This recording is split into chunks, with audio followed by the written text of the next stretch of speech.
Halo, salam kenal semuanya. Saya Ayu Nabila Suci Pratiwi. Saya guru matematika di SMA Negeri 2 Bekasi. Ini adalah video refleksi hasil belajar saya tentang empati dan perencanaan pembelajaran yang diawali dengan tumbuhnya rasa empati. Video ini saya persembahkan untuk program Semangat Guru 2 yang diselenggarakan oleh Kemendikbudristek. Pada video kali ini, saya akan membahas sedikit tentang hal baru apa saja yang saya pelajari mengenai empati, lalu bagaimana lembar aksi 1 membantu saya untuk mengasah rasa empati, serta ada cara mengelola rasa empati untuk mengoptimalkan pembelajaran saat di kelas. Kita mulai dari empati. Menurut KBBI, empati adalah kesadaran mental yang membuat seseorang merasa atau mengidentifikasi dirinya dalam keadaan, perasaan, atau pikiran yang sama dengan orang lain. Singkatnya, empati sebagai suatu kemampuan untuk memahami perasaan, pikiran, dan keinginan orang lain.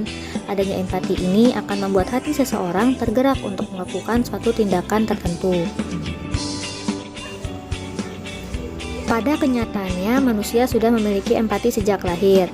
Nah, macam-macam empati yang dialami oleh manusia. Pertama, empati global. Rasa empati ini dimiliki anak usia 0-1 tahun.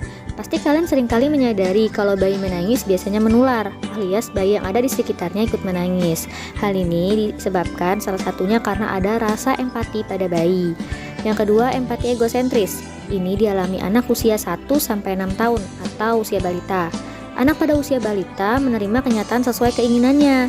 Misalnya, seorang anak memiliki permen, lalu temannya menginginkan permen itu juga, tapi si anak tidak mau berbagi permennya, sehingga temannya menangis. Saat temannya menangis, dia paham sebenarnya mengapa temannya menangis, namun dia tetap tidak memberikan permennya karena keinginannya. Yang ketiga, empati kognitif. Rasa empati ini dimiliki anak usia 6-10 tahun.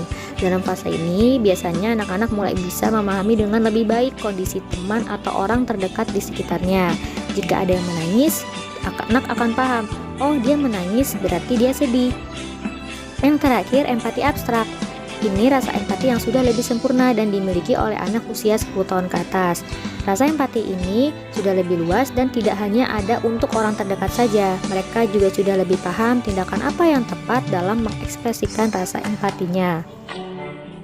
Sebagai bahan latihan mandiri, program ini menyediakan lembar aksi yang tampilannya sebagai berikut.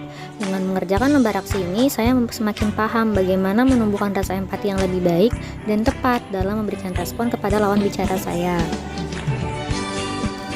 Ada beberapa tips yang bisa digunakan untuk mengasah rasa empati. Pertama, lakukan kontak mata dengan lawan bicara atau menatap lawan bicara dengan penuh perhatian. Kedua, parafrase, mengulang kembali ucapan lawan bicara. Misalkan saat lawan bicara mengatakan saya sedih dengan nilai saya yang kecil, lalu bisa direspon dengan iya, aku paham kalau nilai kamu kecil pasti kamu sedih. Ketiga, berikan respon yang sesuai dengan karakter lawan bicaramu. Yang keempat, yang paling terpenting, jangan pernah memotong pembicaraan. Beri lawan bicaramu waktu untuk bercerita sampai tuntas menumpahkan perasaannya kepadamu agar hatinya lebih lega. Yang kelima, hindari gangguan atau distraksi. Saat lawan bicara sedang bercerita, sebaiknya kamu tidak sibuk dengan gadgetmu atau kegiatan lainnya. Pemilihan tempat juga perlu dipertimbangkan agar lawan bicara lebih tenang dalam menyampaikan isi hatinya. Keenam, transisi peran. Berusahalah untuk merasakan apa yang lawan bicaramu rasakan. Perluas sudut pandangmu dalam melihat permasalahan. Rasa empati pada guru dan murid perlu dibangun agar suasana di sekolah semakin harmonis. Beberapa hal penting yang menjadi alasan diantaranya, dengan adanya empati, guru dapat memiliki rekan kerja yang suportif. Guru juga mampu melihat kebutuhan siswa. Siswa memiliki nuansa emosi yang lebih stabil selama belajar. Siswa menampilkan sikap mendengar yang aktif selama belajar dan akan memperbaiki relasi antar guru, antar murid, antar guru dan murid semakin kuat. Terakhir, ada nasihat dari Wayne Gerard Trotman. Hal-hal kecil yang kamu lakukan bisa sangat berarti bagi orang lain. Terima kasih sudah menyaksikan dan tetap semangat.